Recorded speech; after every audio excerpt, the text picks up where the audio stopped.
Welcome back, guys and gals. This is Mr. E. Uh, on day 2 of our current project, we are, as we talked about last time, creating artwork on toilet paper rolls.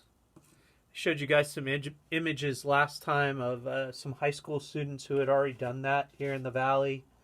Uh, Last time we talked about choosing the artwork we want to emulate and put on our toilet paper roll. I recommended choosing a period and a style and choosing a specific artist. Uh, I gave you guys some images that I just found on the internet. Hopefully, you guys did a search in between then and now and possibly found some artwork that you liked along with the name of the artists. My artwork is from Monet. He's an impressionist artist. And he did a series of artworks of changing light on haystacks.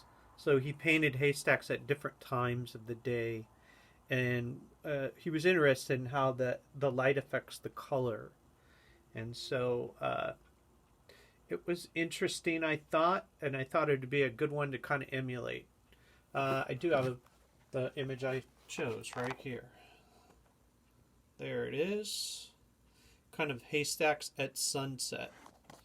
I will tell you, as I looked at this, I thought I would modify it slightly because instead of having a starting and a stopping point, a toilet paper roll is going to go all the way around. So I thought maybe I would finish this haystack off so I could create a horizon that would go around it and look like it would, be behind that haystack. So that's just a modification I'm thinking of making for the actual art piece that I'm going to work on. Step number 1. You may do this, but you do not have to. It's hard to draw on a toilet paper roll because it's round and you got to keep kind of track of where you are on the roll as you turn it. You're not going to be able to see everything all at the same time. One thing you could do, depending on what you're working with, if you have paint, you might want to use a white paint, or if you have gesso, you could paint the whole thing white. Let it dry, and that'll kind of seal up your cardboard.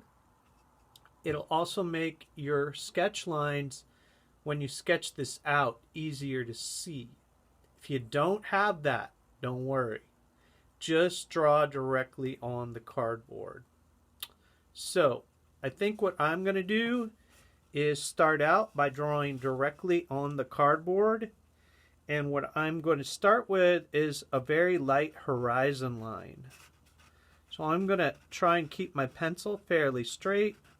I'm going to turn the toilet paper roll.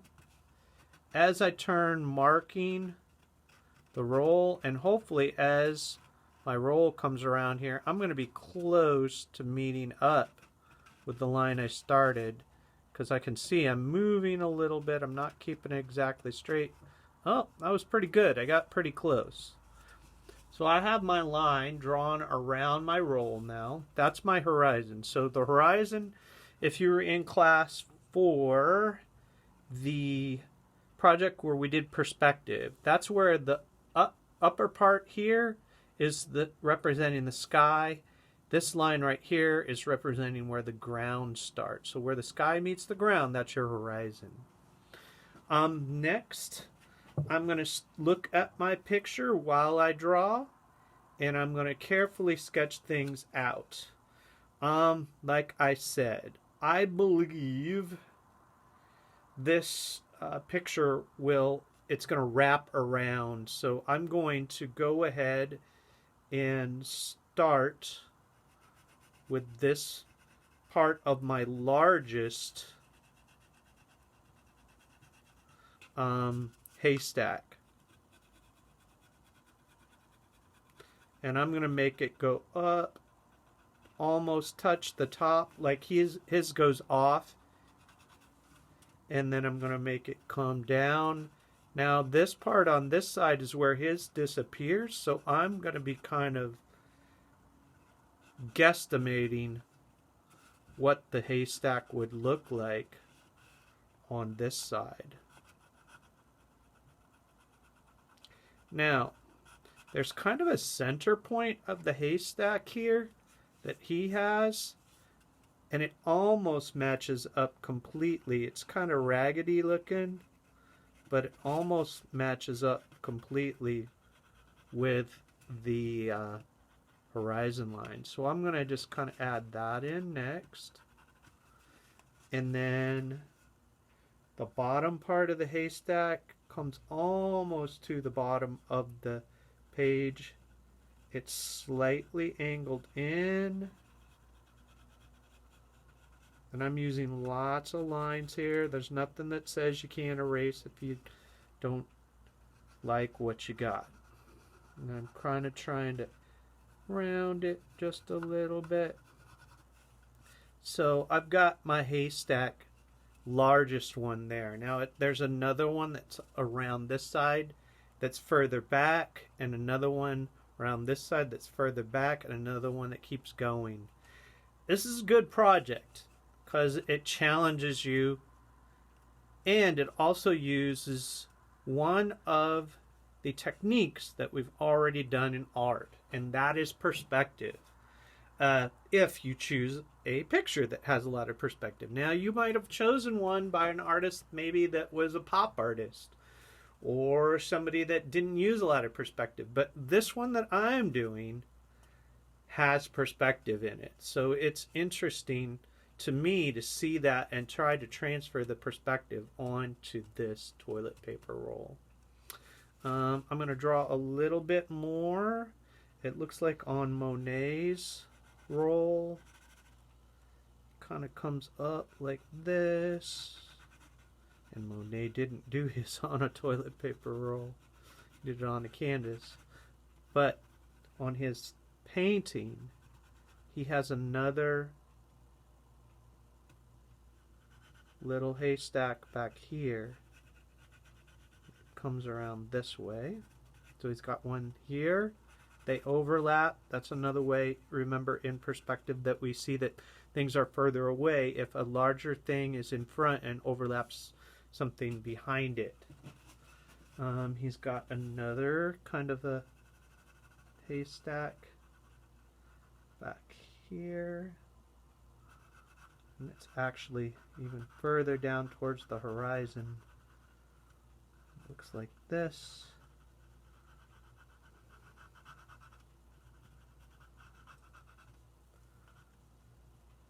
And then to me it looks like maybe he's got something barely back here. Another small haystack. And then there's some just background suggestion of trees and things back here. He does these kind of shapes that kind of puff up. Just a little bit of space. And this is where I'm fudging because he didn't have, his was not circular. Mine is. So mine is running into my other part of the picture here.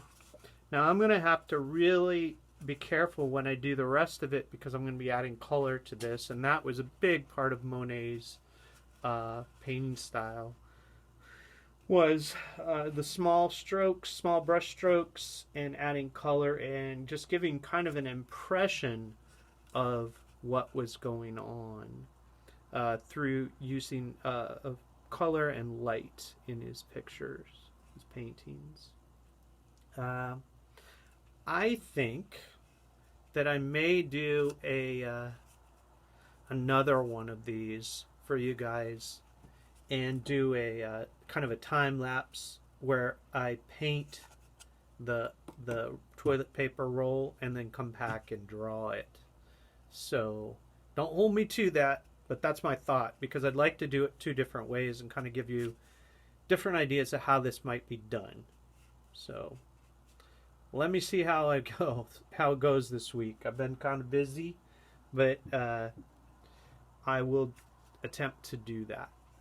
Hope you guys are all doing well at home. It looks like things are starting to open up.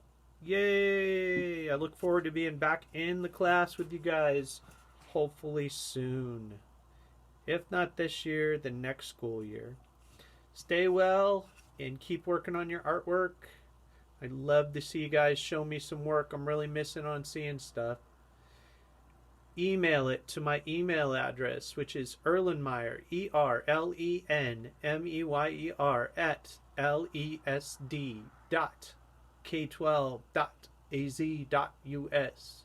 Have a great night, guys.